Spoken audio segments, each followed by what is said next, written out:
think something new under the sun. You can't take back them things you already done. No.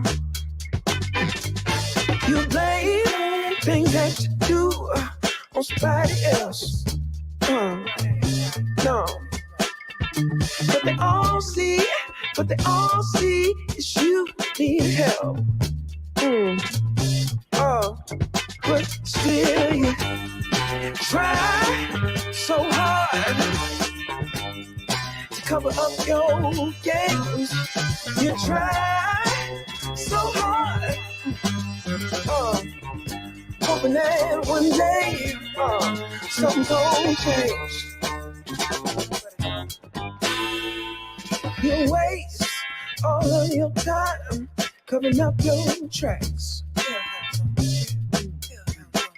Spend all your days running away, and you gotta watch your back, and that's the past. You spend so much of your life scheming and trying to get over. Got you wondering why you come around. All you get is cold shoulder. You try so hard to cover up your games. You try so hard, hoping that one day something gon' change. You try so hard. You try so hard.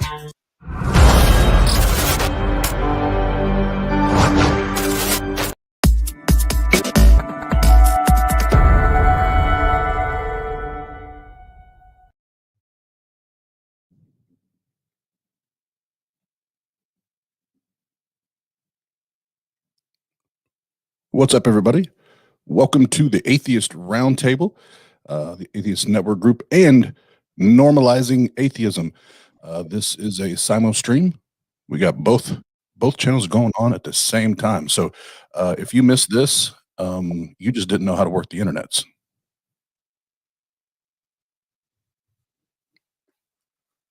Can't hear you, Pasta. I'm using up all the bandwidth in my neighborhood here. So if the lights go out in Atlanta, it's because my internet is zapping up everything. So I apologize. What's going on, man? How's everything over there at the Atheist Network Group? Well, I just got done with Atheist dinner. We had Atheist pasta tonight, and when we're done with this, I think I might jump in the Atheist hot tub. Well, man, look, we got a great stream going on today. We're doing another collaboration with Normalizing Atheism and TANG, and it's just the two coolest folks of each of those groups. And I'm excited to bring the guest out. We got Justin from God's Final Messenger. I don't want to call it a podcast. It's more than that. He's got a really cool YouTube channel. He does deep dives. He talks to theists. He talks to people of his own beliefs. He talks to atheists. And you recently had a guest on your show that collaborates with Justin. And let's talk a little bit about that guy you just had on. I think his name is Mr. Diesel. Yes, it was Isaiah Cock Diesel. No, it was just Isaiah Diesel. No, we had a great conversation, and Isaiah is one of the few that we could have a calm conversation with throughout. And I think the same thing is going to happen tonight. But it's really cool to get to know Isaiah and hear about his experience. Whether we line up or agree with it or not. I'm always very interested to hear people's stories of their experiences and what convinced them that their God exists. Yeah, it was quite an interesting conversation that you had with Isaiah, and I think that Justin shares a lot of his views. I watched a few of Justin's videos recently, and I must say he's quite an interesting young man, and they both live out in South Korea. So we do have a time zone difference, although Justin's kicking our butt with internet connection right now, so whatever they're doing over there. So without further ado, I'm going to bring Justin on so you can have an introduction with Justin, and we'll take it from there. Justin, welcome. Thanks for coming on, man. Hey, Oz, thank you for having me. Not a problem. And we were talking backstage, so for all the viewers, if you're here in the States, it is obviously 10 after 10 here, and it is, what'd you say, 11 o'clock in the afternoon? 11 a.m. Friday, yes. Okay. 11 a.m., yes. So they're already in the future. Yes. Cool. Before we start any type of conversation or dialogue, Justin, just to take a few minutes, let everybody know about your YouTube channel. I know you have a few books that are out. Let everybody know that part of Justin before we go anywhere else. Okay. Well, just for everybody to know, I grew up a Jehovah's Witness. I left religion at around the age of 13 because I realized even at that age that the Bible was BS. So I became a atheist. I would say I was a full-blown atheist around my mid-20s, and I was an atheist for quite some time until I had I guess my own experience with God, or what I'm calling God, where I just started understanding the whole universe. I understanding how the physical universe worked and how God works within it. So I call myself God's final messenger because a messenger of God is anyone who speaks truth. So I would say that Oz, even though Oz doesn't may not agree that God exists, I would still call him a child of God or a messenger of God because he speaks truths. Anyone who speaks truths is a messenger of God. And I call myself final messenger of God because the truths that I'm speaking are the deepest truths of the universe. So I explain how the universe works. I explain how the infinite works. The universe and the infinite are one and the same. So yeah, I have 2 books. One of them is called A Layman's Guide to the Universe, where I explain how the universe works in that book, the basics. And the other one is called The Curious Cult of Atheism, explaining how atheism is or can be viewed as a cult. And yeah, I explain how God works. I answer any questions about God, and that's about it. Okay, great. And then we'll make sure the links and everything are in the description so that you guys can check out Justin's work and make sure you do that. And I'll encourage everybody, whether you are a theist, atheist, agnostic, or whatever the hell you might call yourself, it's always good and even healthy to read information, or books, or listen to them of opposing views and ones that are counter to what you believe. That way, you're going through the right process and you're believing in the right. You have good reasons to believe in what you're believing in. So I'm a firm fan and believer in doing that. To make sure you're supporting that. So, Justin, if we may start kind of jumping into the timeline and what you kind of already shared the Jehovah's Witness part of that. But so we have a little bit of backstory on how we got up to where we're at today. What did life for little Justin look like? Were you when you were born? Was it your family? You were kind of born into Jehovah's Witness. Was that later in life? Tell me about little Justin. Well, little Justin was born into Jehovah's Witness, and he really, really believed in the Bible, literally the entire Bible. And in fact, if anyone knows about how annoying Jehovah's Witnesses could be, because they're always coming to your door and pushing their religion, I was one of those kids who was constantly debating the Bible, constantly trying to convince people that the Bible was true. And one day, I guess when I was 13, I was talking to this pagan, this African kind of witch doctor, and I brought up a scripture saying that like what he was doing was incorrect, like it was called idolatry in the Bible. And he told me something that changed my entire life. He said, "I don't believe in the Bible." And I was just like blown away, like, what? That's possible? And and from that moment on, I was like, wait a minute, if someone could just not believe in the Bible, then the Bible is not this magical book that I thought it was. And so from that moment on, I started trying to explore truth, like what is the truth? And so I did get into like different forms of spirituality as a kid, growing up. And then I guess I was always trying to figure out what the truth was. And eventually it led me to atheism, where like I had this strict understanding where like it was all about science. There was no afterlife. There was no nothing. We were just molecules that just came together. And I firmly believed that for a long time. I was strict. So it was kind of depressing for me. I don't know about any other atheists, but for me, it was a little bit depressing for some of it. But, I figured that was the truth. So even though it sucks, it's true. So that it is what it is. And again, around my mid 30s, I'm close to 40 now. I'm 39. Around my mid 30s, and this is going to sound funny, but I was just playing Grand Theft Auto one day, and I went to the kitchen to get a beverage, and it hit me, like what I would call an experience with God, like a revelation kind of just hit me, where I just started understanding how the universe works. And I can't explain it any other way than that. Now, I thought I was going crazy, obviously, for a long time. When you say beverage, can we get clarity? Were you like going for Mountain Dew or going for like a whiskey? What? Just soda. Okay. Soda. Yeah. So we go back to when you were talking to the gentleman about the Bible, and he said, well, I don't believe in the Bible.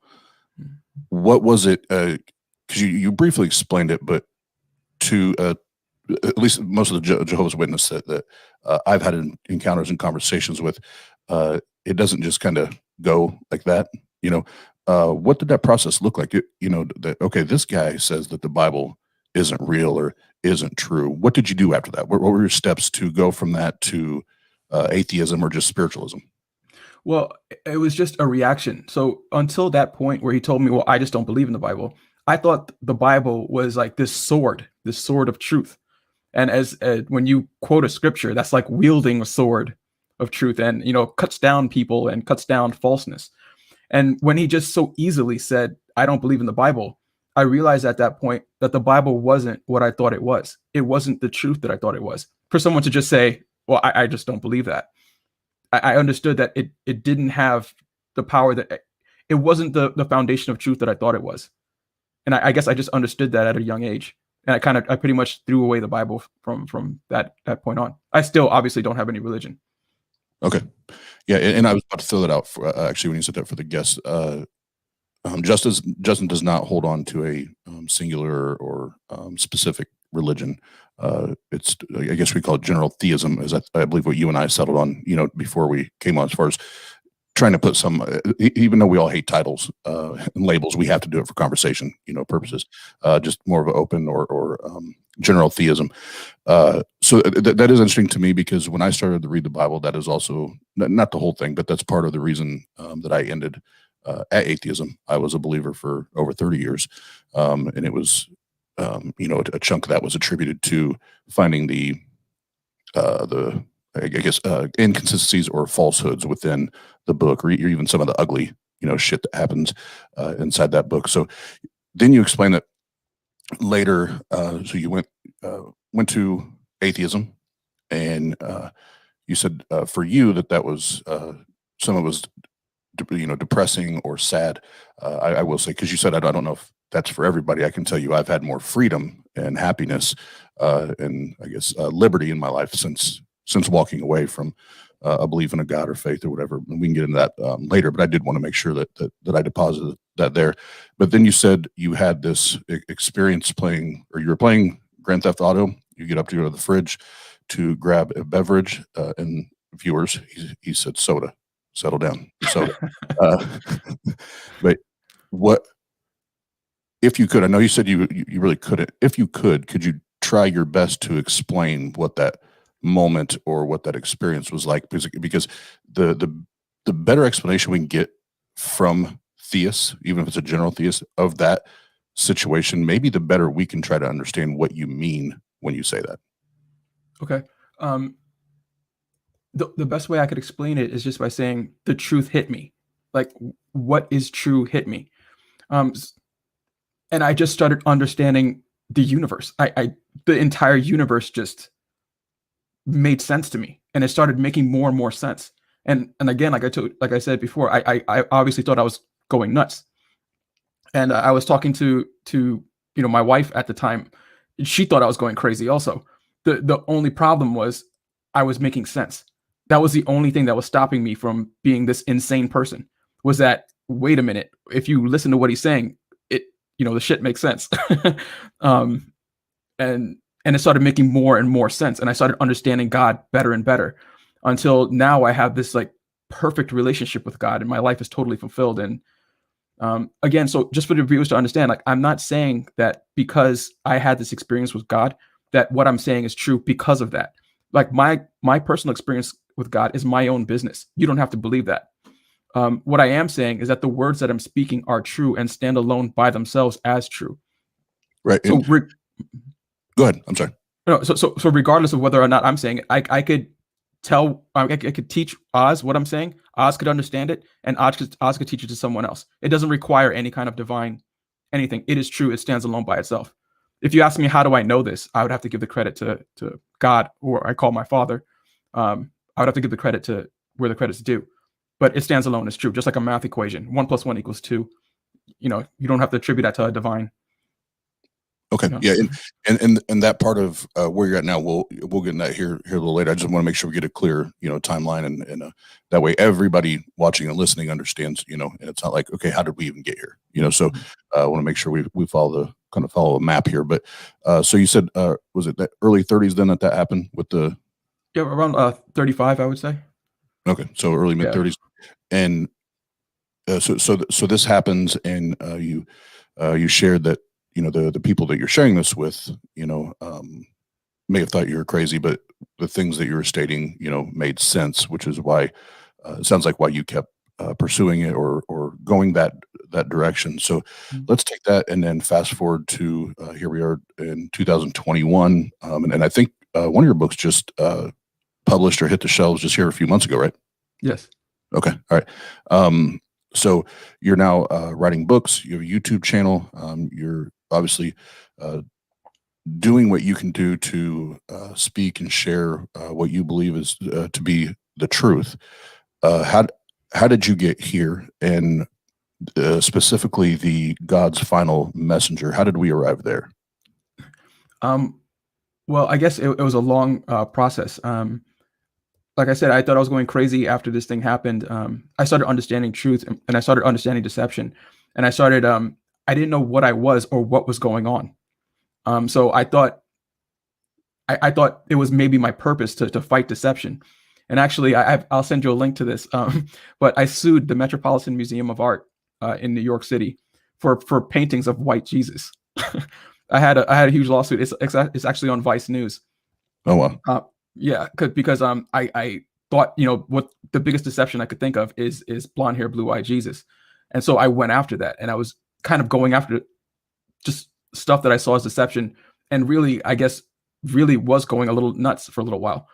And so it took time for me to develop like what was and process what was actually happening over the course of years, and actually like cement what the truth was, piece everything together, what was going on in my life, like what was this message about, until I would say like, pretty recently, my life came together. I've been traveling the world. And now I'm ready to share this truth. It took me a long time to like mentally process what happened. And now here I am doing what I enjoy doing, which is talking about the truth.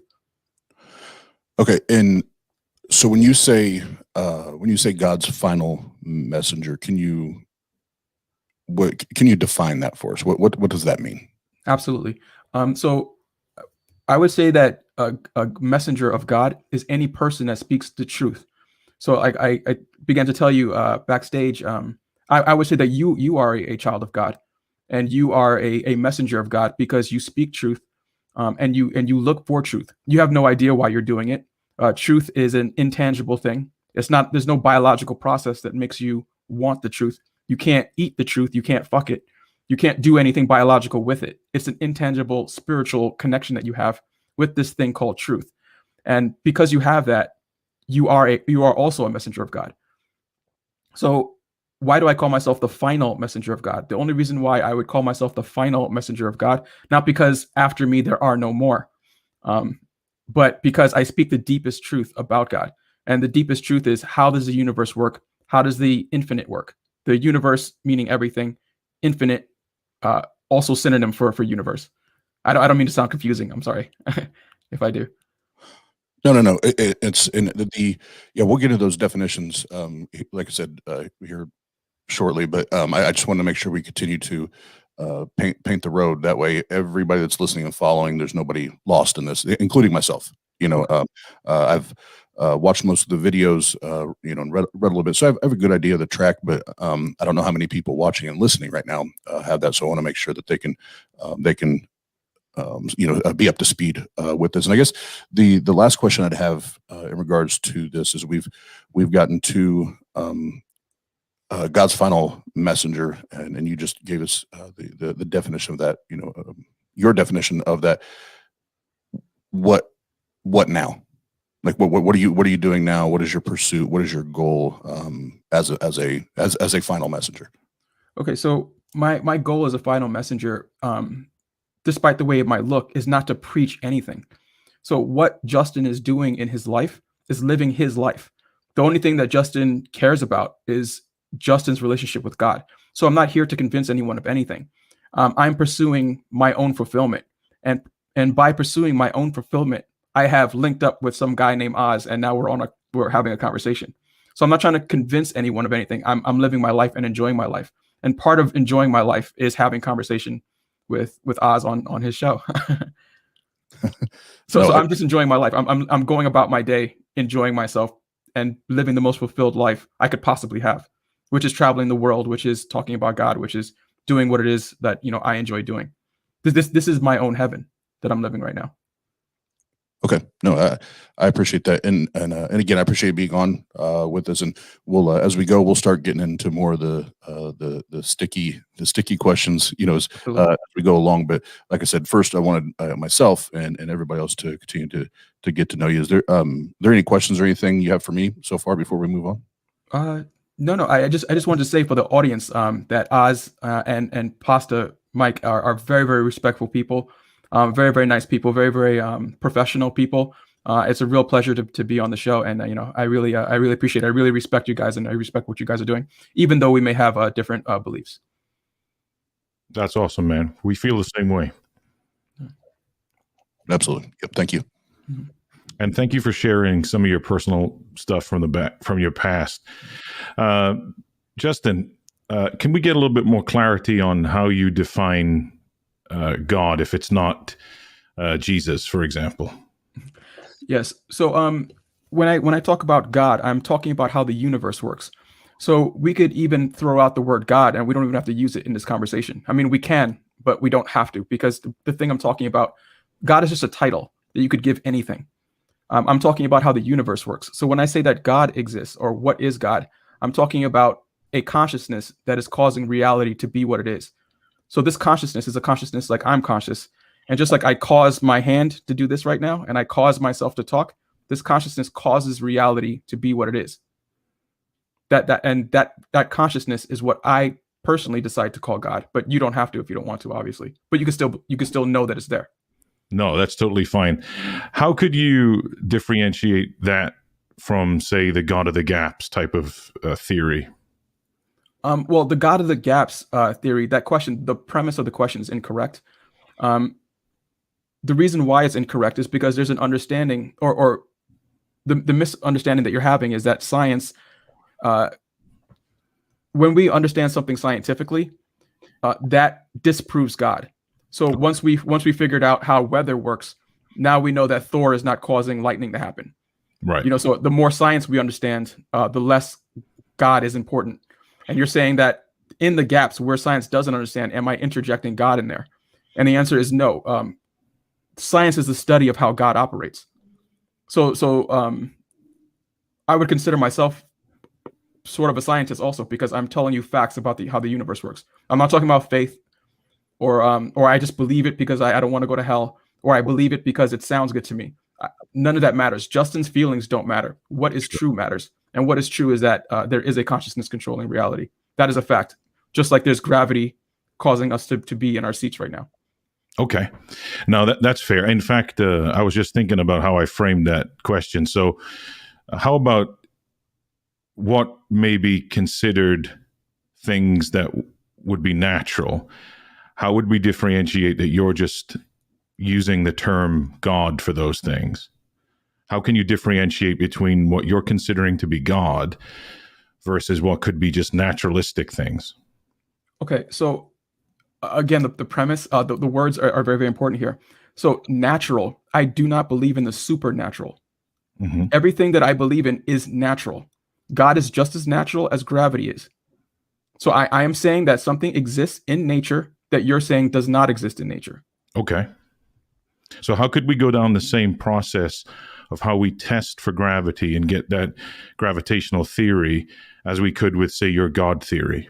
Okay, so when you say test, that is a scientific term. That is how scientists determine what is true, by testing things and what's called falsifying things. They test Sure. and falsify. Sure. So testing and falsifying is very limited in what it can understand about the universe. And just for the just for the audience to understand, science cannot explain the entire universe. Science Correct. only explains what can be falsified and what can be testable. So, for example, your mother's love cannot be tested. It can't be falsified in the way that you mean it, and yet it does exist. So does logic. So does truth. These things can't be falsified or tested, but we know for a fact that they exist. So the question is not how do we test this thing that I'm calling God in the way science calls it. I think the better question would be, how do we know that it's true? Sure. How do we know that? How do we know that what I'm saying is true? That's fair, because if we're dealing with metaphysics, we can't use the scientific method. What I'm trying to differentiate between would be if you have such a claim of absolute certainty that things are fact, how can we demonstrate these to be true, like we have done with things that like such as gravity that you compared it to, for example? Absolutely. So to just start off as a base, I'm calling this thing a consciousness. So the question is, how do we know that a consciousness is causing anything to happen in the universe? How do we know that for a fact? Mm-hmm. And I would say the same way that you know that I'm conscious. Pasta, you don't see my consciousness. Sure. But you know that I'm conscious because you're getting evidence that I'm conscious. The evidence that I'm conscious is the intentionality in my facial movements. Right. The order in the words that I'm giving you. It's purposeful. That's how you know that a consciousness is causing it. That's how we know that it is a fact that Justin is conscious. So how do we know that a consciousness is controlling the universe? In the same way, we know that a consciousness is causing Justin to make his movements. And I would say the same way, the intentionality in the universe. So the fact that there's order in the universe, it is a fact that the universe is ordered. The word cosmos means order. The meaning that we find in the universe. I use an example of DNA. DNA has meaning in it, just like the sound waves that are coming out of my mouth have meaning. That's how you know that a consciousness is causing it. DNA has meaning. The genes in DNA have meaning. That's how we know a consciousness caused it. There's purpose in the universe. A mother's milk has purpose. The purpose of the mother's milk is to feed the baby. That's its purpose. So that we find these indicators in the universe is how we know that a consciousness is causing it. In the same way, you know that I'm a consciousness causing my body to do what it's doing right now. I would agree. So these are things that are observable, though, correct? Correct. So how can we observe that they've come from something other than what we've come up with in our minds as humans? So how can we observe that these are anything above our imagination? Okay, so I just want to make clear the question. Are you asking me, how do we know that objective truth exists? No, not necessarily. So we can observe that things in nature exist, like what you mentioned with parents and mothers and things. How can we observe that they came from a higher power? Okay, so those are kind of trick words, higher power. I'm talking about something that does exist. So gravity is not a higher power. Correct. God is a power like gravity is a power. I don't want to attach wacky words to it. Like and that's fair. And I'll concede that I'm uneducated in the terminology. That's out of my league. So whatever terms that you use for God, I will definitely concede. So with your premise of God and you being absolute certain that it exists, we can observe certain things. How can we observe that is true other than you just claiming it? To me, it seems like a claim that unless you're telling me, how can I substantiate that? Okay. See, so it's not my claim that I'm giving you the evidence, what you should look for. Okay. So, for example, if I wanted to tell you that gravity exists, you don't see gravity, Sure. but you see the evidence for gravity. So all I would have to do is tell you this is the evidence for gravity, and then you'll know how to detect gravity. I'm telling you right now, this is the evidence for consciousness. This is how you find consciousness. Understand, but what about consciousness coming from quote unquote the God that you're speaking of? Well, the God. So what I'm saying is that there is one consciousness controlling reality as we know it, and you could give that consciousness whatever name you want. You could call that consciousness Suzanne if you wanted to. You could call it Santa Claus if you wanted to. Just like you could call gravity whatever you want to call it. It's still there. And we know for a fact that consciousness is there, causing reality to be what it is, because we see evidence for consciousness in the same way you see evidence for consciousness in me right now. You don't see my consciousness, you see the evidence for my consciousness. And so we see the evidence for this consciousness that I'm calling God. I got you. And now, is this the same God that you had an experience with? Well, this is the same God that everyone has an experience with. No, that's because, fine. Because it's the cause of all things. It's the cause of reality being exactly what it is right now. Now, if I do have experiences with this God, and maybe they're not so prevalent to me, what was the difference with the one that you had the day you went and got a drink from the refrigerator?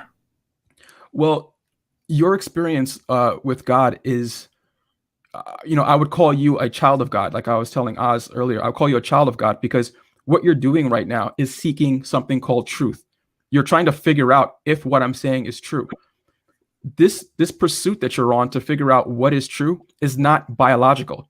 So I just want to say again for the audience, what you're doing right now is not biological. You can't eat the truth and you can't have sex with the truth. You cannot do anything biological with the truth. There's no biological reason for you to seek truth the way you're doing it right now. Okay. But, truth is an intangible thing. And the pursuit of truth is a spiritual journey. It is not a biological one.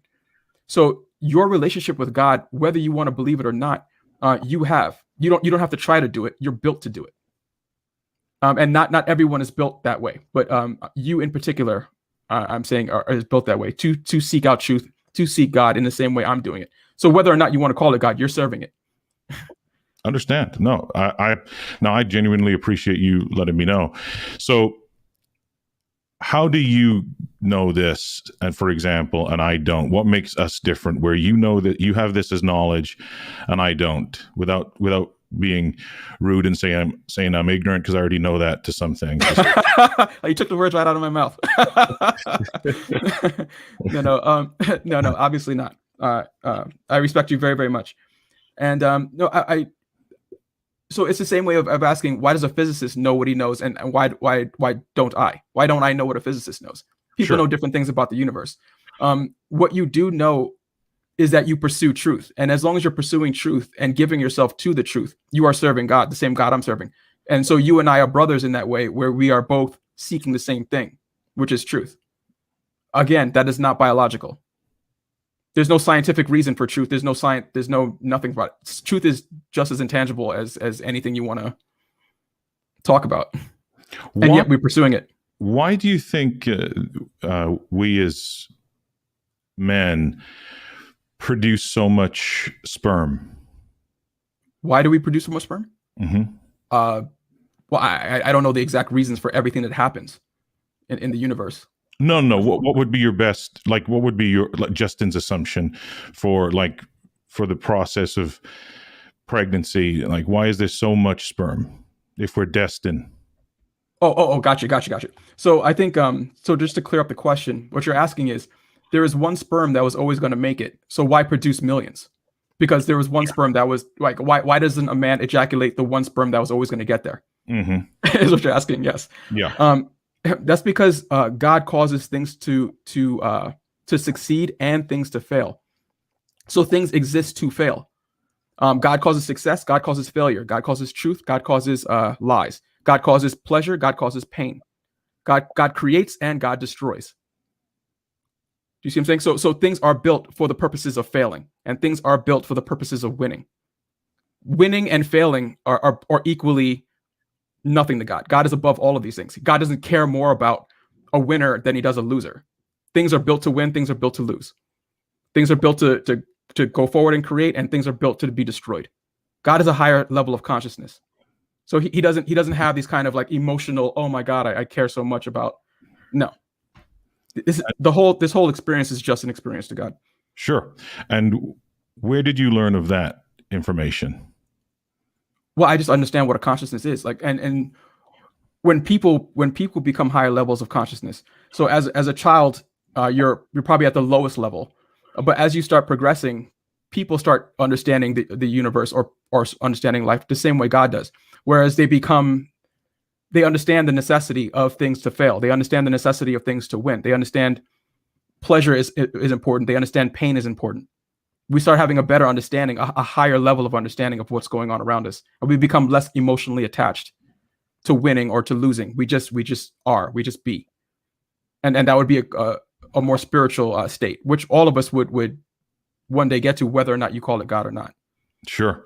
And again, thank you for being so patient. I want to bring Oz back into the conversation and put him on the big screen so that you can take a breath there, Justin.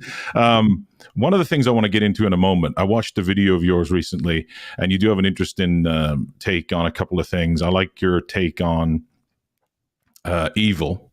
You do have you have some good pushback on why you think there's evil in the world. Also, you have an interesting outlook on atheism in general, so we can talk about atheism and your views on it. But let's get Oz up in the spotlight. Oz likes it in the spotlight, actually. So Oz, what are you pondering over there? I see you writing down some stuff. I know you're not drawing a picture of Justin like they do in the courtroom. What's going on?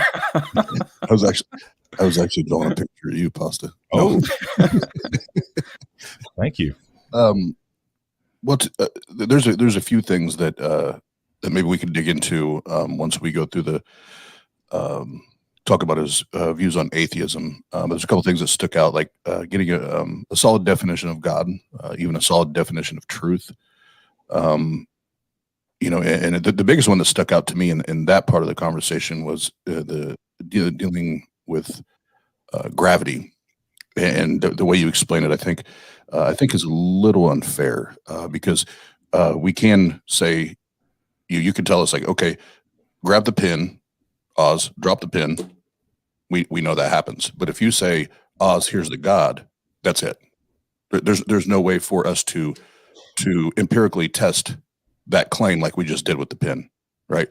So I think that was a little unfair. So we need a little better way to take it through a process like that to demonstrate that the God is real. That's it for now. The rest I'll say for later. Those are the things that stuck out right there. Okay, so the first question is what is truth, or a definition of truth? Truth is the opposite of what is false. Truth, just like a good smell, is the opposite of a bad smell. Okay, we sense truth out in the universe, just like we sense logic, just like we sense a bunch of things in the universe. The way human beings know that something is true is because we can sense it. So we sense truth just like we sense what is false, and we sense good smells, bad smells, etc.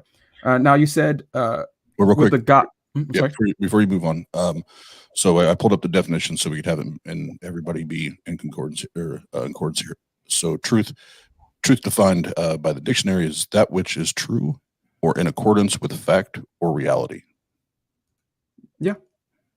Okay, that's because I didn't feel like that's I don't feel like that aligns with the definition you just shared. Oh, I was getting philosophical with it. Okay, well, that's why I don't want to do that. I want to stay on tracks. Let's talk about definitions as we use them every single day. Well, I mean, the definition of truth that you just read, it doesn't really say anything, though. I mean, you just pretty much read the truth is what is true. The truth is what is fact. Facts are truths. Well, according to the reality that we understand, yes. Well, no, I understand. I was just going more in depth because the definition that you just read is inadequate. It just says truth is truth. That's basically what the definition just said. The truth is the truth. So if we have this reality, and let me read it again just so I don't misspeak, that which is true or in accordance with fact or reality. I've never seen or heard an argument or even a demonstration of a God claim being in accordance with or to as a fact in our reality. Okay, cool. Yeah. Well, that's because you haven't heard me talk yet. So now's the opportunity to Okay. to get the facts to it. So again, you're looking for empirical evidence, which is all I use is empirical evidence. I don't use any kind of faith. You just demonstrated that we do not know that gravity exists, but you do know that the pen just dropped. Okay, so what you're seeing is not gravity. What you're seeing is the evidence for gravity. That is how you know gravity is there, because you see the evidence for it, not gravity itself. And so what I am calling God is a consciousness. You do not see that consciousness in the same way you don't see gravity, but you do see the evidence for consciousness. That is how we know that consciousness is there. Just like you cannot see my consciousness. You can't see it, but you know that I'm conscious because you're seeing evidence for it. The way my body is moving right now and the way I'm talking is the evidence for consciousness. And so we could throw out the word God and just talk about consciousness. This consciousness, we see evidence for it in the way the universe works, that a consciousness is causing it. Just like you see evidence that a consciousness is causing my face to make these facial expressions that it's making right now. We see the evidence for it. Okay, but I still don't know how. I think Apostle Mike was still correct. We're still leading into, or we have arrived at, a God of the gap argument, because you can't, just because we can watch and observe consciousness as far as facial expressions, tone of voice, conviction in your tone of voice, anything like that, that still doesn't get us to a God. Okay, but what you just said right there is the equivalent of me saying, yes, we just looked at my pen drop, but that does not get us to gravity. Not at all. You see, the reason why is because the pen dropping is the evidence for gravity. My facial expressions. I'm sorry. So are you saying that consciousness is our supposed to be our empirical evidence for God? Okay, well, God is a consciousness. So when you're asking for evidence for God, you're asking for evidence of consciousness. How do we know that a consciousness exists? So again, like we could really throw out the word God, because I think the word God is going to confuse the conversation. God is a title. I could give that title to anything. If I started worshiping my phone right now, my phone will be a God. Gods exist. That is a fact, because God is just a title, like presidents, okay, or kings or queens. It's just a title. You could slap that title on anything, and it would be a God. So the word God is irrelevant. Is there a consciousness causing the universe to act the way it does? Is the meat of the question. That I call that consciousness God is my business. You don't have to call it God in order to know that it's causing the universe to act the way it does. Okay, and how do you know that how did you arrive at the point where you know that there is an ultimate conscience controlling the rest of consciousness, if I understand that right? The rest of the universe. So the way I know for a fact that a consciousness is causing the universe to act the way it does is because there's order in the universe. It has become ordered. Again, the word cosmos means order. That the sound waves coming out of my mouth right now are ordered, and my words are ordered, is how you know that I'm conscious, that I'm consciously causing it to happen. Do you see what I'm saying? And in the same way, the universe is ordered. That is one way we know that a consciousness is causing it, because a consciousness causes there to be order. Also, like I said, with meaning, there's meaning in the universe. So, for example, DNA, we know that DNA was caused by a consciousness because DNA has meaning. The fact that my words have meaning to you, the fact that you could pick up the meaning in my words, means that is the evidence that, or how you know that I'm conscious. So we know that consciousness caused DNA to happen, just like you know that the words coming out of my mouth is caused by a consciousness. So there's tons of evidence. The fact that the purpose of this conversation is to come to truth. That this conversation has purpose lets us know that consciousness is causing it to happen. I'm conscious, you're conscious, and we're consciously causing there to be purpose. So just like I use the example of a mother's milk. A mother produces milk to feed her baby. The purpose of that milk is to feed the child. That milk has purpose is how we know that a consciousness is causing it. Okay, this is but what my maybe I framed it incorrectly or poorly. How do you know that there is a greater conscious that is controlling the consciousness here that you call God? How did you come to that revelation or that knowledge to know that there is a greater conscious controlling the rest of conscious? Okay, so I just want to also correct something in the premise of the question. How did I come to this conclusion? Human beings have known this since the beginning of our species. Since the beginning of human species, human beings have known that some sort of consciousness or multiple consciousnesses are controlling the universe. So this is not something that I just discovered. This is as old as human beings are old. Like, we've always known this. In fact, the idea that there is no consciousness causing it is the kind of freaky idea. Well, that is. Well, no, that's why because I'm not talking to anybody else. I'm having the conversation with you, so I want to know how you came to understand that. Oh yeah, no. The only reason why I wanted to mention that was so it doesn't sound like I'm some lone person who has this lone information. This information is, we've known this since the beginning of our species. Like I said, would it be fair to say though it's kind of indicative of the watchmaker type of argument where people observe things? Humans have done this for years, and it's likely that that's a more probabilistic theory. Or what's your views on that? Well, all I'm talking about is the evidence for consciousness. I guess I'm not clear on what you're asking me. So you're giving your human opinion on something that we can't falsify, right? I don't know how you mean falsified right there. I mean, we know that it's happening, just like we know gravity is happening. Right. No, you're giving an opinion of consciousness, but you're saying it's coming from something that we can't falsify. So it's like you're describing something that we all can easily agree upon is valid, but to say it's coming from something that we cannot test is the issue. Okay. Well, we cannot test the existence of logic either. We can't test it. We can't falsify the existence of logic, because in order to run a test to falsify logic, you would have to use logic in order to falsify logic. So that there's no way to actually falsify logic, and yet logic does exist. And the same thing with truth. I mean, sure, science has no. I don't think people say, don't compare logic to a creator of a universe. There's a difference in comparison. Well, the reason why it's a similar comparison is because what I'm trying to illustrate is that things exist that we know exist that cannot be falsified. So I'm not making any kind of like outrageous claim. We know that multiple things exist that cannot be falsified or tested in the way that you're asking. Sure, no, sure, that's true. It's just that for me to leave the position of disbelief in a deity or a creator God, just a person describing consciousness and saying it comes from such is a bit far-fetched. So I would need more demonstrative, evidence for that. Okay, so again, it's far-fetched in your opinion. Sure, that's fair. That is fair. Yeah. Humans have known this again since the beginning of our species. So like it wouldn't be far-fetched in your opinion if I told you that I created a book.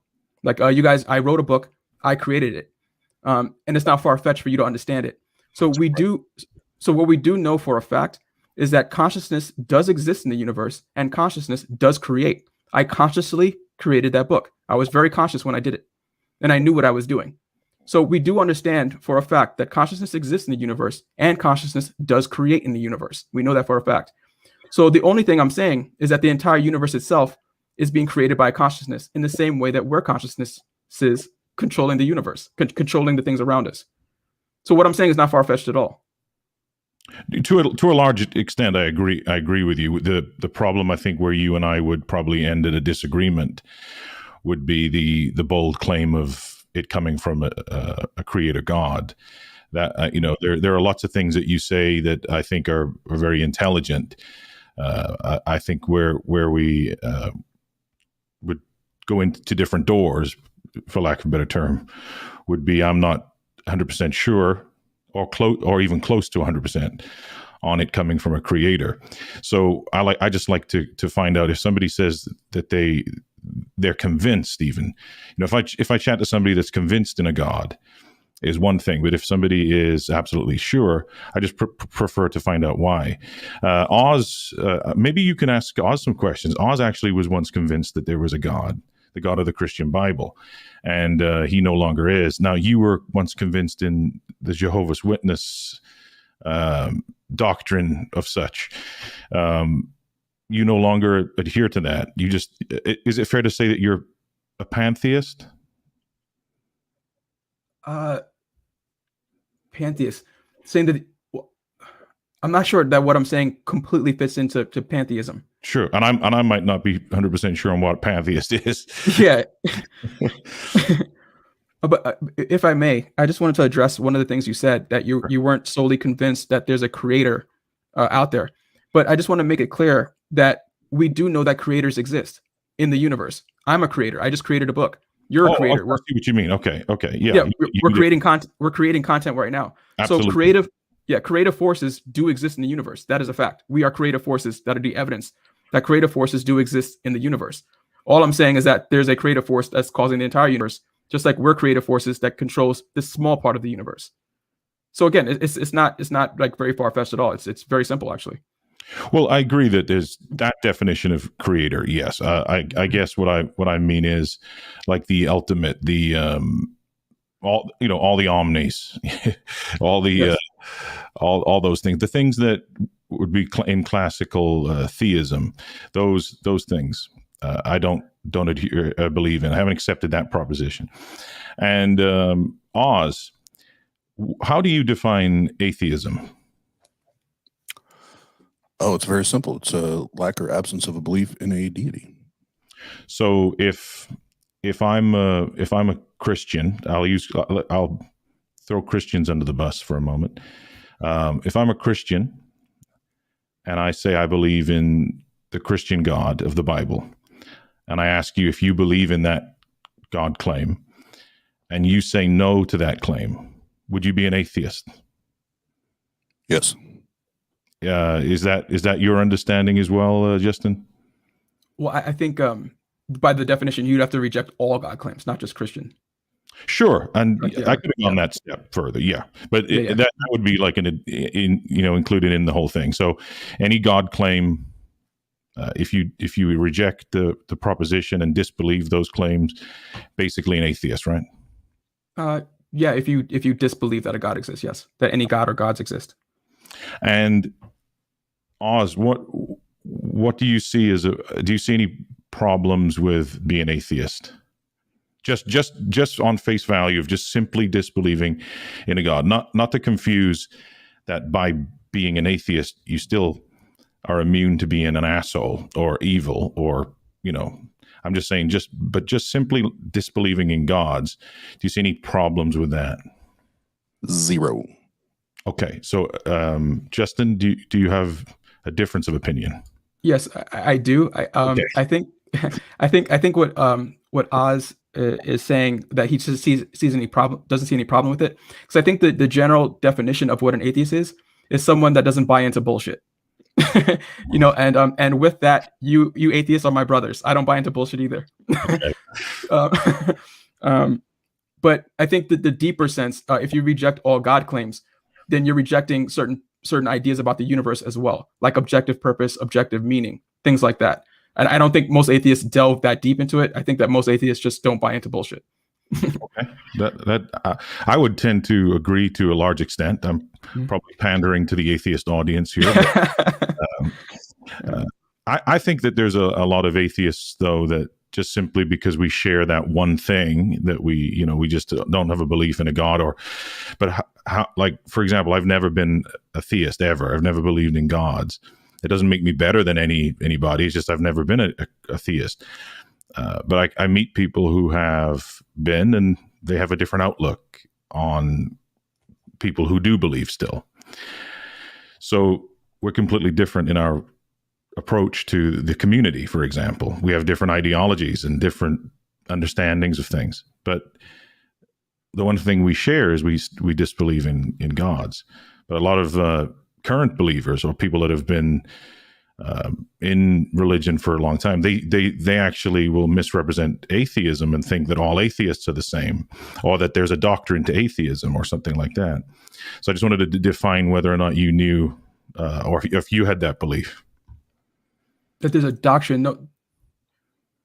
Well, doctrines are trying to be made right now. So atheism has become an organization. Atheism is now an institution.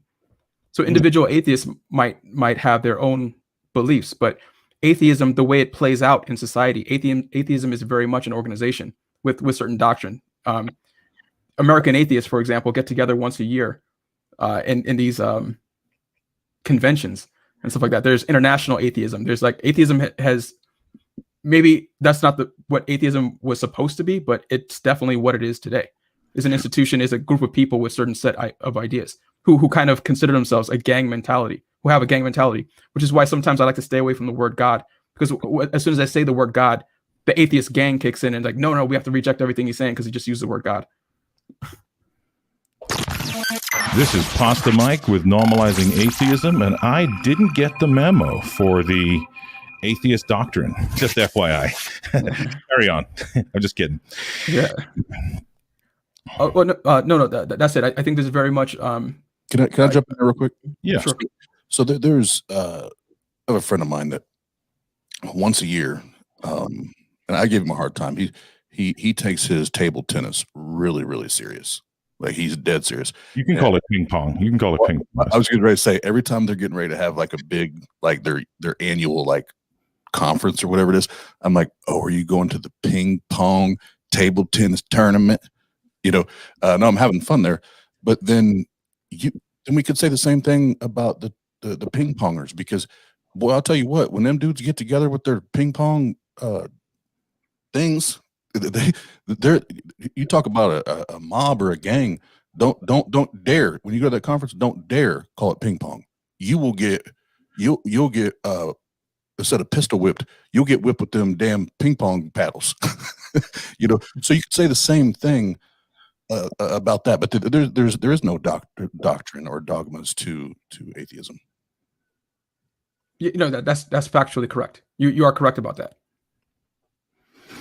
So I think there are people within the atheist community that probably poorly represent atheism, and I think that it's fair to say that occurs on lots of ends of lots of spectrums. Like, there's probably a group of people right now within a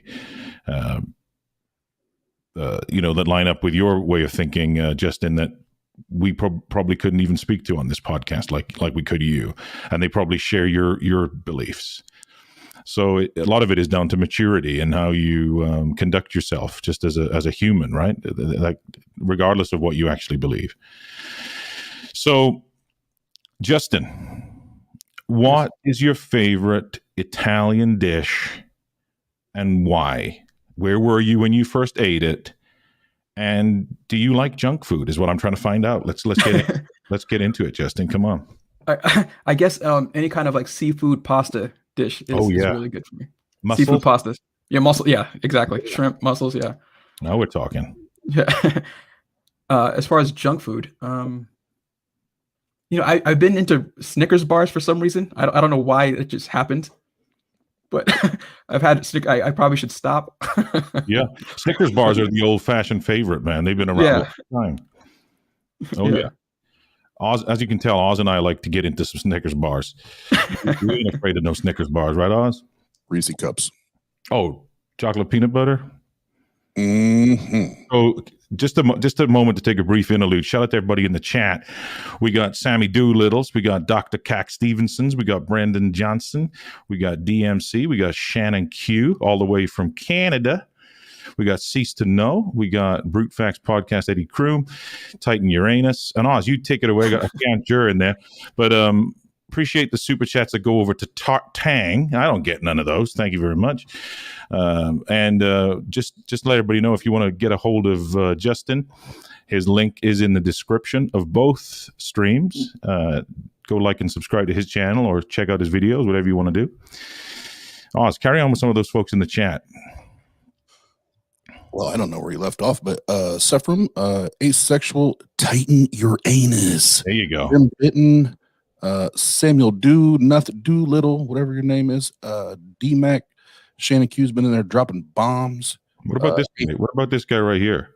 Jimmy Benton. Who's he? You get along well with Justin, actually, Jim. No, that's our friend Jim. And he's put on about 30 years of age, since having some children. We have Tia, but not my wife Tia, different Tia. And by the way, where I can, and we have a moment. Oh, there's Aunt Kathy. There's my aunt, the auntie. I do want to say tomorrow is Mrs. Oz's birthday. So everybody, when you see her, say happy birthday.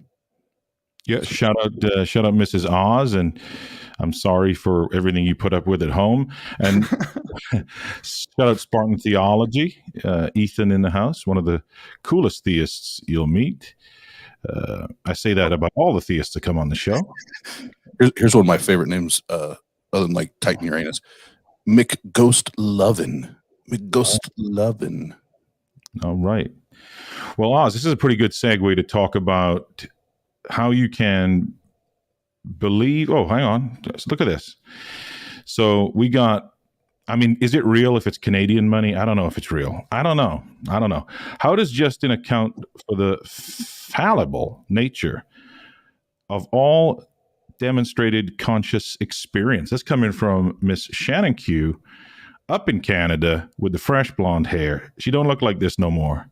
She got that fresh blonde hair, Justin. And she was conscious when she dyed it, by the way. So go ahead, buddy. So the way I would explain that is that God causes truths and God causes fictions. So truths exist in the universe. We know that they exist, but lies also exist in the universe. My conscious experience, most of it is a lie. So I experience free will, but the free will that I experience is a lie. I don't actually have free will, even though I experience the lie of having a free will. So the fallible nature, what you're saying, is part of the universe. We experience lies and we experience truths. God creates both. Well, Shannon, I hope that covered your $5 in Canadian coin there. That goes to Oz's bank account. That then goes on Tia's birthday present. Damn right. Yeah. Well, let's talk about the belief in a God, but also I'm trying to get a wrap around the problem with evil. Justin, take it away. You do have a pretty good theory on this, or claim. I don't want to misrepresent your position here. I don't know if this is an actual brute fact or this is just your theory. So you explain it. I speak only truths, only what is true. So okay. Everything is fact. There you go. I didn't want to straw man you. I didn't want Andy Kroom to jump in and policy police. Go ahead, man. So I want everyone to understand that the reason why a lot of people are atheists is because you guys rightfully find bullshit in these religions. And some of the bullshit that is in religion is in the Christian religion, which is the idea that God is all good. And so that has a problem with evil. If God is all good, then how is there evil? And Christians will say whatever nonsense they have to say to hold on to their beliefs. But God is not all good. God just is. God creates quote unquote good, and God creates quote unquote evil. Both things come from God. So evil, suffering, pain, the children having cancer, all of that is caused by God.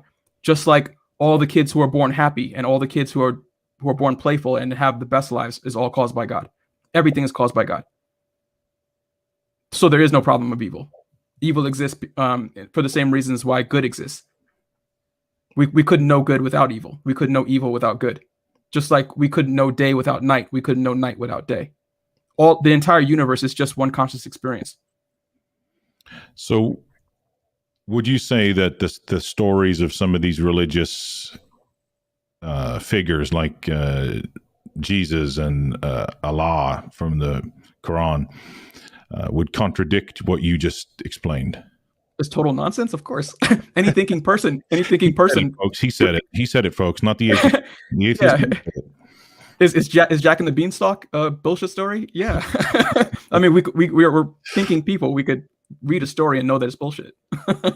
Well, I'm sure then you and Oz could probably have a bourbon and a cigar over these conversations, right? Yeah, I think we would agree a lot more than you think. So I find it interesting because the things that you just explained is probably what led Oz to become an atheist, because he was heavily involved in, he was pushing the fundamentalist end of Christianity for a moment there.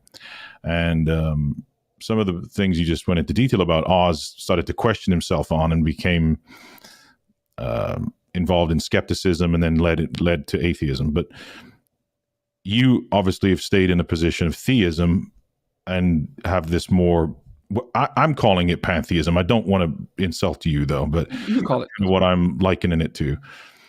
And I wish I had Eddie Kroom with us today. He's well versed in these types of discussions. Maybe we can get him back on, or maybe we can put you in touch with him. He actually is a Christian that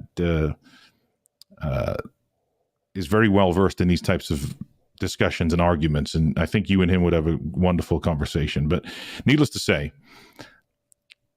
I would be interested in hearing how Oz ended up at atheism and you ended up where you are. So I'm going to back out for a moment and get myself a drink and let you and Oz have a conversation about this little thing right here. This little thing, he said. So we'll just, because we've had a lot of people join since we talked about it up top. So real quick review so they know, because most of them know my story. You were born into Jehovah's Witness. Then you had, and I'll let you kind of take it, but you met a gentleman that said a certain thing about a certain book, and then that was kind of the launching pad out of that. So if you want to just real quick, briefly restate that. Oh, no problem. So I was raised a Jehovah's Witness. I thought that the Bible was the end all be all. I thought the Bible was the truth and I used to try to preach to people why they should come into the Bible, and I would use Bible verses as my weapon. And one day I met this African priest who was a pagan who worshiped many gods, and I told him, and I pulled a Bible verse that you should have no other gods before God, and I thought that would convince him because it's in the Bible. And he told me, I don't believe in the Bible, which completely just knocked me on my ass. And at that moment, at the age of 13, I realized that the Bible had the Bible wasn't a magical book. It was just another book. So I stopped believing in it. Okay. Yeah. So my process took a bit longer than yours, as far as coming to a place of me lacking a belief or having an absence of beliefs. Mine was 30 plus years that I was a Christian, and I can say, you've not said this, but a lot of theists. Actually, I just got 2 messages today alone. You were never really a Christian. You were never really a believer, because if you were A, B, C, D, E, F, G, and it's like, who are you? But it was going through the Bible and starting to dissect it. Like I shared earlier, that was a good chunk, not the whole thing, but a good chunk of like, oh, wait a minute, if this is supposed to be the inspired word, of God, that God breathed, God motivated, whatever. I've heard 10 different ways you could say that. If that's what this is, I have a really, really hard time believing it if I don't have good evidence for that God, because there's a lot of fucked up shit in here that I'm reading, and I'll share this, and then we can start to parcel or chop it up. But when I was going through the deconstruction part, before I deconverted and said, okay, I'm an atheist, I have no good reason to believe in this anymore. I was listening to the Atheist Experience, and I believe it was Matt Dillahunty and Dan Barker, I believe, were the 2 that were on there. And just in one phone call, Matt Dillahunty said, well, you do know that in Hosea, they talk about bashing kids' heads against a stone and ripping unborn babies out of mothers' wombs. And I paused it. I was like, this dude's a liar. This dude is a liar right now. What is he talking about? And then he gave the reference, and I went and looked it up. I was like, oh, damn it. It's in the book. It's actually in the book. Then he went to biblical slavery, Exodus 21 and Leviticus. And again, I was like, these people are liars. These people are liars. This is not in the Bible. And he'd give the reference, and I'd go look it up, and I'm like, oh shit, it's in the book. And it was those things that kept chipping away, at the validity of that book, according to a God that then, if you go to was it 1st or 2nd Corinthians, where it gives the description or the definition of love, how it should act, how it should behave, and it didn't line up with anything or any way that God operated in the Old Testament, right? And everything just started to fall apart. And then when the light bulb, so to speak, went off, or some people say on, other people say off, that it happened. I was like, I just don't have a good reason to believe. And I can honestly say that, yes, I am one that I try to, I'm trying to find as many true things than not. I don't want to believe in bullshit, and if people have data, they have evidence, they have facts. Yes, I want to hear about them, but anything else, let's throw that shit out the window. Absolutely.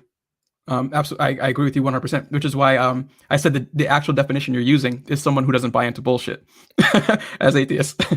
But I just wanted to delve into something you said. You said you just want the truth. You're looking for truth. And again, the truth is not biological. It is not physical.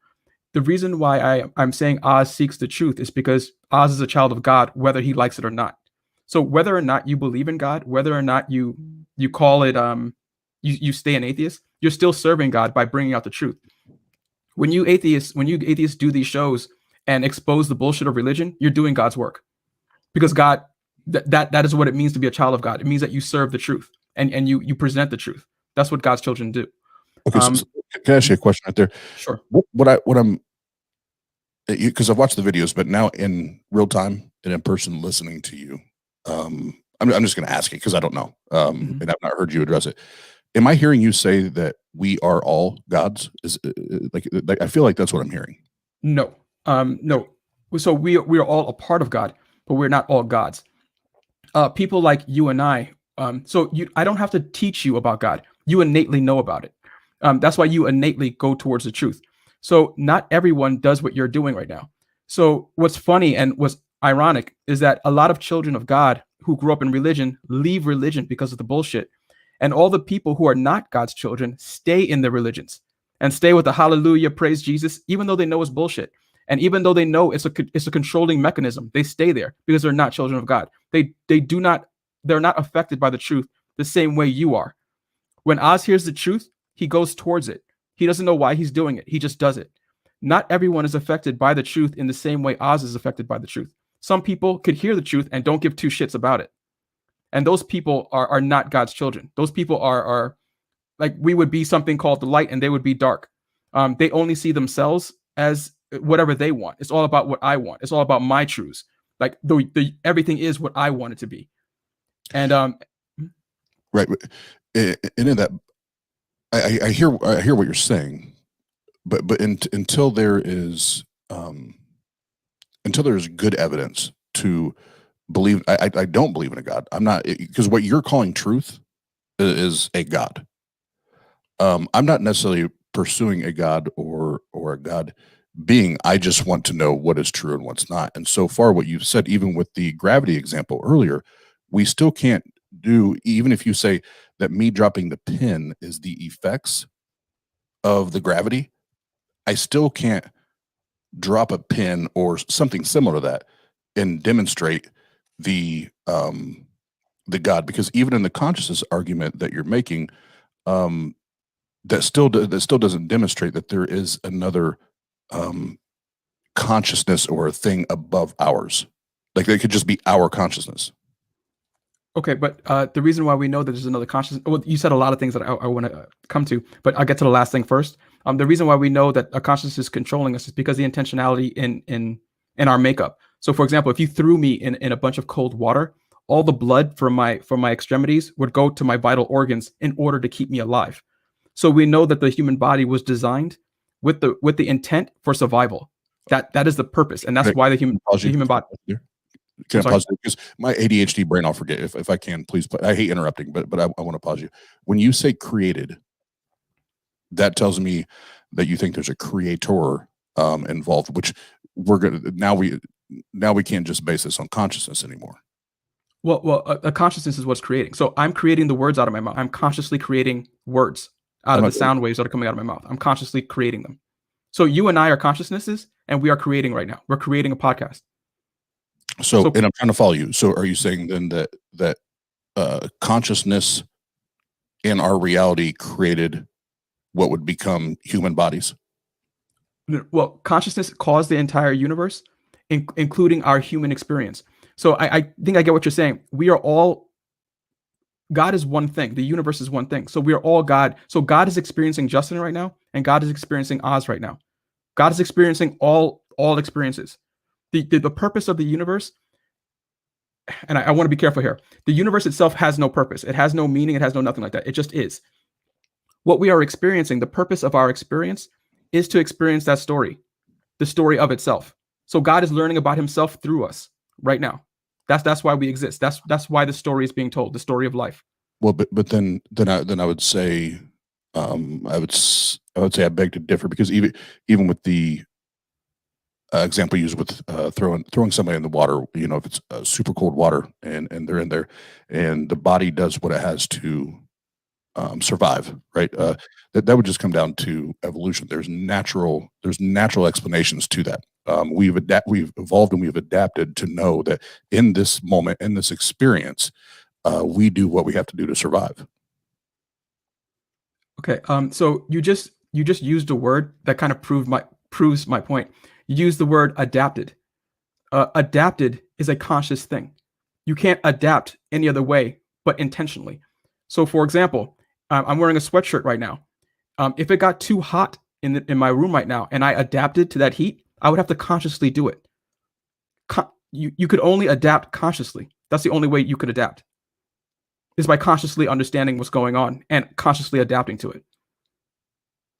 You see what I'm saying? So adaptation is the evidence for a consciousness, because the only way to adapt is consciously. No. So I looked it up. Adaptation, the change or the process of change by which an organism or species becomes better suited to its environment. So it wasn't a choice. It's lined out by learning their environment and how to adapt to the environment. Awesome. Learning, which is consciousness, and adapting, which is also consciousness. And in the definition you just gave, you said, yes. If I can, so what I feel like we're doing is we're starting to become circular, where everything comes back to the consciousness. Like there has to be something that leads back to the ultimate consciousness. Is what I'm trying to get to. Mm-hmm. But what I'm trying to say, it's not circular at all. We have to remember that this consciousness is causing everything. So the fact that everything is proof of it would be the case if it was causing everything. So, and you said these organisms become better suited. That for something to become better suited takes conscious awareness. I am trying to become better suited for my environment. Do you see what I'm saying? In order to become better suited, you have to consciously understand what you're doing and what the environment is to become better suited to it. No, no, I mean, I hear what you're saying, and I see what you're saying. No, I do not agree. Evolution is not a conscious development or expansion or adaptation. That's not something consciously we do. That is biological, and how that happens. Well, that's your assertion that evolution is not conscious. It's not a conscious thing that happens. What I'm saying is that it is. And I'm saying that the evidence is overwhelming that evolution is a conscious process, because, again, like you said, adaptation could only happen consciously. So again, we have to know. Real quick, can you demonstrate that what you just said is not assertion? Because I can pull the definitions up and show that it's a living organism through a biological process. I mean, do you have anything to? Yes, but biological processes are coming from God. So for example, I'm doing a biological process right now. That does not mean that I'm not consciously doing it. This conversation right now is a biological process. So this is a biological process that's going on right now, and it is also happening consciously. So it's biological and also conscious. What is happening right now in this conversation? Do you see what I'm saying? This is all of my movements are all biological movements, and yet, despite the fact that they're biological movements, they are also conscious. There's a consciousness controlling this biological process. Right, and without stating that this overarching consciousness is there and demonstrating it, there's no way that you or anyone else could claim that it is a God or I know you don't like higher power, but that's all that's coming to my mind right now. That there's this greater influence, above us, that still doesn't get us there, is my whole point. Because many of the things you're talking about, you could maybe throw consciousness at parts of it, but there are other parts of it that are not, that they would still be biological or scientifical. That's Pasta Mike's favorite term that they use, scientifical. There's so many different ways that we could chop that up. It still doesn't get us to a greater God or being or what have you. Okay, so we have to stay away from words like greater or like this. Like we're just talking about something like I'm talking about gravity. When I talk about the consciousness that's controlling the universe, just like we're consciousness controlling this conversation, I'm just talking about something like gravity. We don't have to call it God. We don't have to call it, again, like you said, you could call it Suzanne if you wanted to. But it is a fact that is there, and it's a demonstrable fact because we see the evidence for it, just like we see the evidence for gravity. Again, you don't see my consciousness. All you see is biological movements right now. You see biological movements from an organism that's called Justin.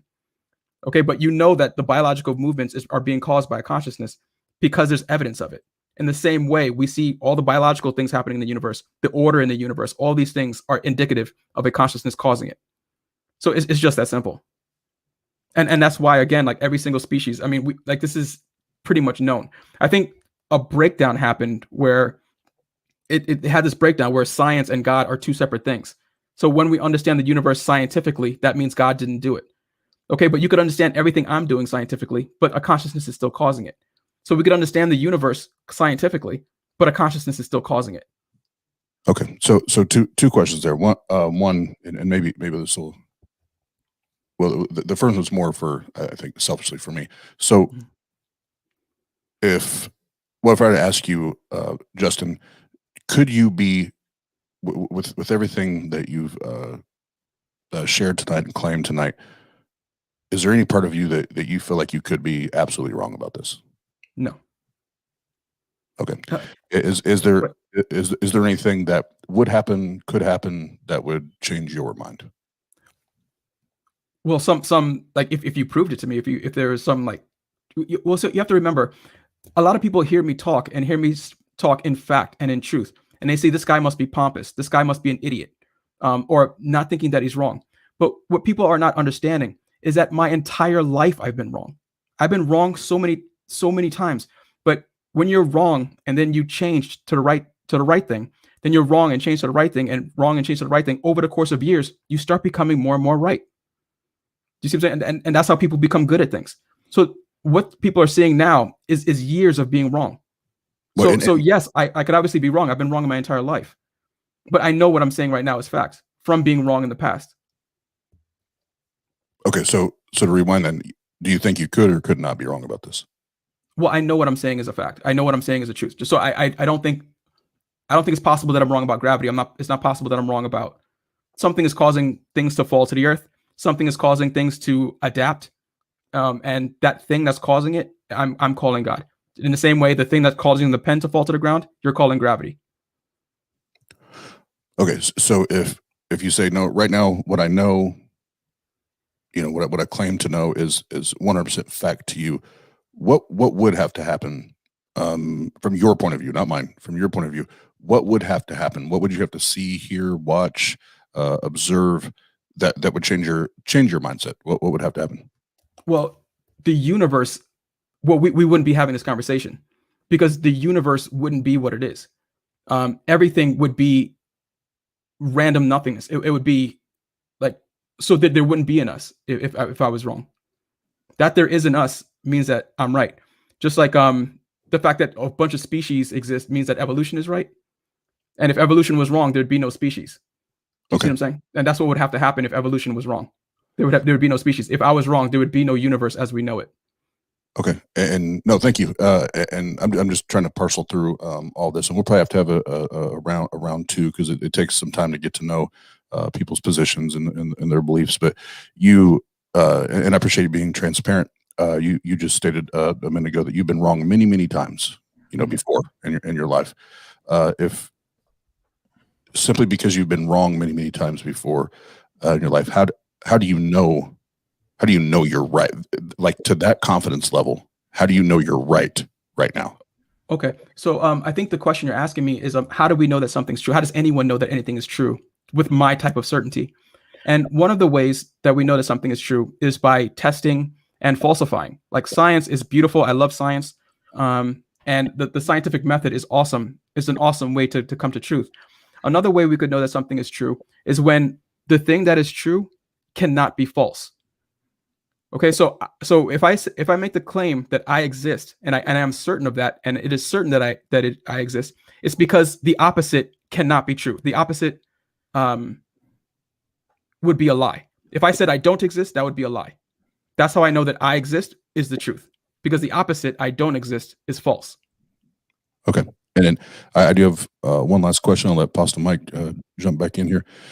Obviously your name is Justin, but on your YouTube channel, everything, God's final messenger. Mm-hmm. That's what we go by on the interwebs. Does Justin have anything to demonstrate to, and I'll just keep it to me because it's you and I talking right now.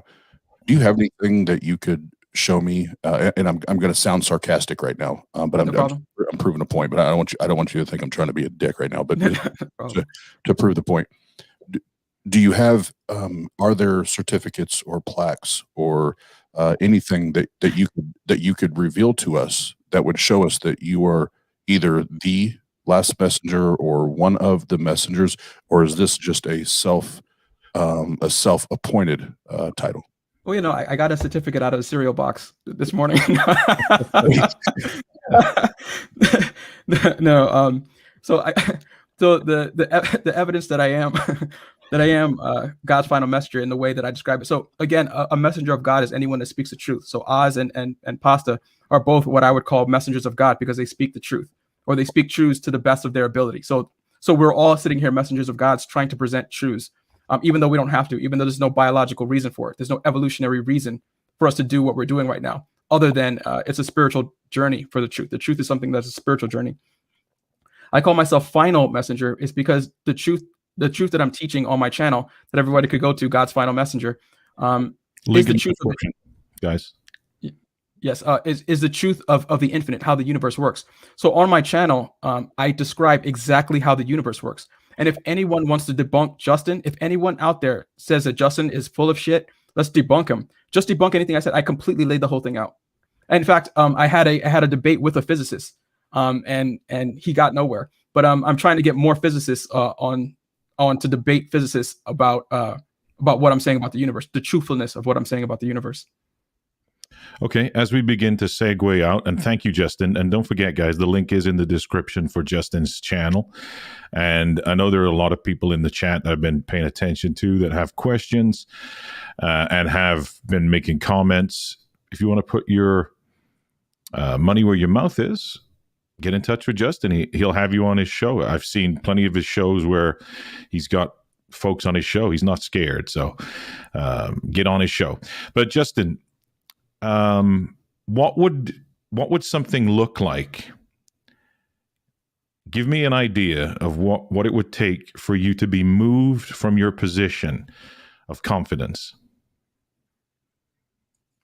Well, like I was telling Oz, to me to be moved from my position, the universe wouldn't be what it is. So it's the universe being what it is that lets me know that I'm right. So for example, like what would break your confidence that gravity exists? It would take, the pen floating away, like gravity not acting on things anymore would lead you to believe that gravity doesn't exist. So in order to think that consciousness is not causing the universe, things would stop acting the way they're acting right now, which is intentionally, which is with order, which is with meaning and purpose. Well, I might have messed up the question, and I do understand that part. That's my fault. So what I mean is, rather than it be a god, let's say that a chocolate octopus is doing things currently. How can we differentiate between that chocolate octopus and the God that you speak of that's doing these things? So you have to remember that if every single human being on Earth stopped worshiping God, that consciousness would still exist. It just wouldn't be a God anymore. God just means that people worship it. If I stopped giving it so much reverence, it would cease to be a God. Yeah, that's the only thing that's causing it to be a God. So chocolate spaghetti monster, all I'm saying is that a consciousness is causing it. So asking me the question, how do we know that a spaghetti monster is not causing the universe, would be like asking me, how do we know that a spaghetti monster is not causing Justin to do what he's doing right now? We know that a consciousness is causing Justin to do what he's doing right now, not a spaghetti monster. So That's the same way I know. That's the same way I know the universe is acting the way it does, by consciousness. So could it be a spaghetti monster? Well, how are you defining a spaghetti monster? Depends on how you define it. To be fair, it would hold the same characteristics as what you've described as a god, hypothetically. Okay. Well then, yes, you could call it a spaghetti monster if you want to, or you could call it Santa Claus. Sure. Yeah, and in fairness to you, now that I'm thinking about it, you did mention that you referenced that earlier with the Santa Claus thing. Now, one of the things I was thinking of when you were talking with Oz is lots of people throughout history have worshipped different gods and things. Do you think that they've all just misunderstood your premise here? No. Well, people have a misunderstanding of what reality is. That's why people come in and tell the truth. That's why I come here to be challenged, to figure out what is the truth. Is this guy, Justin, telling the truth, or is he full of shit? Let's find out by testing it. People throughout history, yes, have been wrong, but as human beings develop, we become more and more right. Okay. Yep. Now, I was flashing this up earlier for Oz, but he was deep. In fairness to Oz, he was deep into a conversation with you. We're getting close to the close of the show, and I want to do a summary. And you're welcome to speak on it, whatever you'd like, and maybe you can do a follow-up show on Tart with Isaiah. Isaiah can come on. I hope I'm not mispronouncing his name. I know that Eddie wants to do a show. He's been getting a hold of me. So these are some things I wanted to ask. So what is knowledge? How is knowledge acquired? What do people know? What are the necessary and sufficient conditions of knowledge? What is its structure? And what are its limits? So if you want to have a stab at some of this stuff, and you don't have to be too in depth, if you could just kind of give a little attempt at some of this, just so that we can have a better understanding, because some of the things you've spoken about tonight, I want to go back and rewatch. I think that you're a very interesting and intriguing person. I was going to say young man, and then I realized you're the same age as me. So whatever you're doing, carry on. We're both young men. Yeah, shout out to Bryce as well in the chat. Bryce is a couple of years older than me, but he looks like he's a decade younger. So I don't know what you guys are doing, man. But so let's start with the first one. What is knowledge? Knowledge is a collection of someone's beliefs. So my knowledge is based on a collection of the things I believe, the things that I believe to be true. Okay. And how is knowledge acquired? Through sensory experience. The same way I understand a good smell is because I sense it. I sense truth, and I sense something to be a lie. And obviously I could be tricked, and that's the whole game of life. And what do people know? People know whatever they believe. When someone believes something, they know it. Okay. So they don't have to be right about the things that they know. So I could know something that's wrong. Sure. And it could just be true to you. You could have like subjective truth about it, right? Well, subjective truth, or I could really believe that something's objectively true and be incorrect. Right. Like you and I could have witnessed a crime, and I thought the gentleman had a blue coat and he had a red coat. Exactly. We just perceived it differently, right? Yes, exactly. Okay. What are the necessary and sufficient conditions of knowledge? Conditions, I guess you would have to have a mind to have knowledge. I guess that's the only real condition. No, that's fair. And then lastly, what is its structure and what are its limits? Its structure, it just is. So it's kind of like asking what's the structure of consciousness? What's the structure of truth? It just is. It doesn't have a structure in the same way that something that is made of matter has a structure. Awesome. And Justin, your favorite ice cream flavor?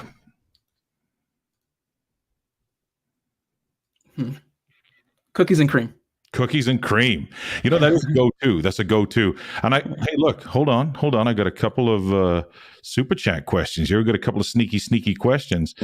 Oz, you benefit from this, so you got to read it out, my friend. Yeah. Quick question. How is your position different from a mystic? Well, I think the reason why that question is being asked is because I'm using the word God, which is sometimes why I want to stay away from the word God. Everything I'm saying is factual. Everything I'm saying is the truth, and that's why it could be challenged here today. So nothing I'm saying is mystical. I do not believe in the supernatural. I do not have faith in anything. I don't believe in hocus pocus. I think the Bible is just as bullshit the Quran is just as bullshit as you guys do. Thank you, Jim, for the super chat. I don't know if this is it's not a question, but so middle-aged is the new young. I think so. For some folks, maybe not. Oz and I look like we had a hard paper round out in Arizona in the sun where we were young, but let me see. But anyway, thank you everybody that joined the chat. It looked like I think Oz and I get in competition sometimes, and I think Tang won this war. But hey, this actually is a stream that was populated and generated from a previous Tang show. So I appreciate the love and support that have come over from the Atheist Network group and the guys over at TART. Don't forget to like and subscribe to the video, guys. If you're in the Tang stream, please hit the like and subscribe. If you're not subscribed, make sure you hit the like because it does benefit the channel. Do the same if you're in Normalizing Atheism. That's my channel. Also, if you can, take the opportunity to jump over into the other person's stream to help bolster that individual's channel's analytics as well. We would greatly appreciate it. We're trying to bolster the atheist community, and having guests on like Justin definitely helps. Justin has been a great guest tonight. Justin, thank you for coming on. Do you have anything to say before we kick you back into the atheist green room? No, I really respect you guys. I really had a good time. You guys have been incredibly professional and very respectful, and I respect your show. And thank you for having me.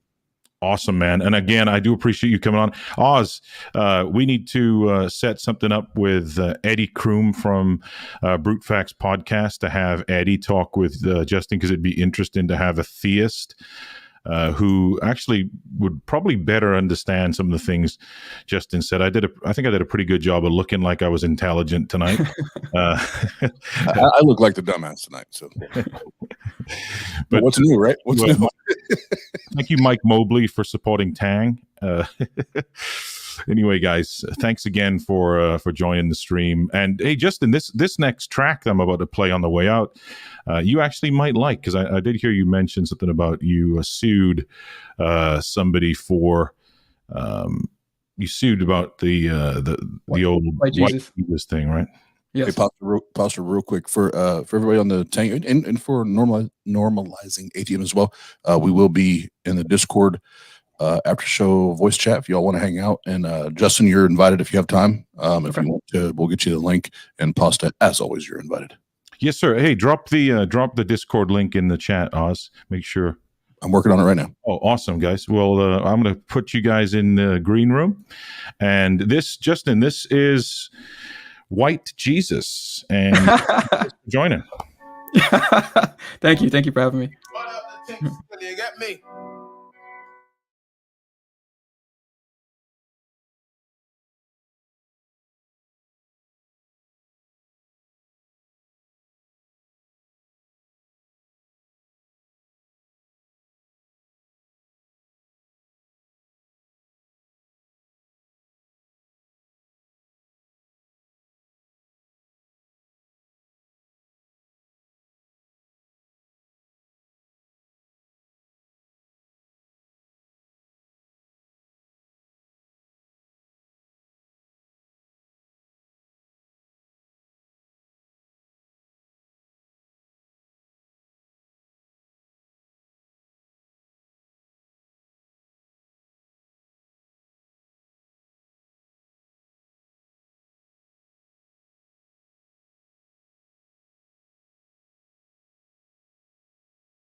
We got more to go. I done been. Run up the tank still, you get me? Don't know the image of that and that, you get me? Yeah. I'm about to make a declaration. Gather round, ain't no room for segregation. What I found is the truth is medication. Stand my ground when I think of hesitation. Hey, white Jesus came through, this some bad in the hood. White Jesus say great, but he never was good. White Jesus killed my people, then enslaved us. Then they turned around and said that he's our savior. Hey, white Jesus got it popping on the brand. Couple bands on the chain of a man. Hey, white Jesus thing or like my next statement. That white Jesus that you worship is a racist. I got enemies already, I could face some. If you're telling me that I'm deadly, what's your basis? White Jesus didn't come and trade places. That's my boy Oz right I there. got more information. If they want to hit me cause I'm on the road, tell my little gal this ain't only rope. We can never bow, we got more to go. I done been around, if you know, you know. I know you know. Father, Son, and Holy Ghost. I'm the Holy Ghost. Oz used to catch that Holy Ghost, yo. If you know, you know. You know how hard it would be to find a white dude walking around the streets of Galilee in the first century? Yeah, impossible. It's like Bigfoot riding a unicorn. Oh, shout out Just Jeff. Rainbow. Oh, shit. Jesus was a Middle-Eastern Jew. I can hear him speaking. What's the reason for your views? Why don't you just leave it while you leaning on this hill? You gotta get a truth. Leaning on the few. Lead a few. I know that ain't the savior that I read about. I seen Read it about. picture that Jesus had to feed the crowd. Even say aloud, some things is foul. If you blink, you gon' miss the sound when these are bad. Jesus was smelling foul. Cause if I don't fucking know that other people will, and ain't a ton of hell what them people try to steal. But Christ was not a hippie picking lilies in the field. Oh man, this the God of the scriptures, not the one they invented. Son of man who was injured, buried all for the sins. Holy Spirit, my witness, I could talk on them endless. Holy Spirit. Me, but that's none of my business. They wanna hit me cause I'm on the road.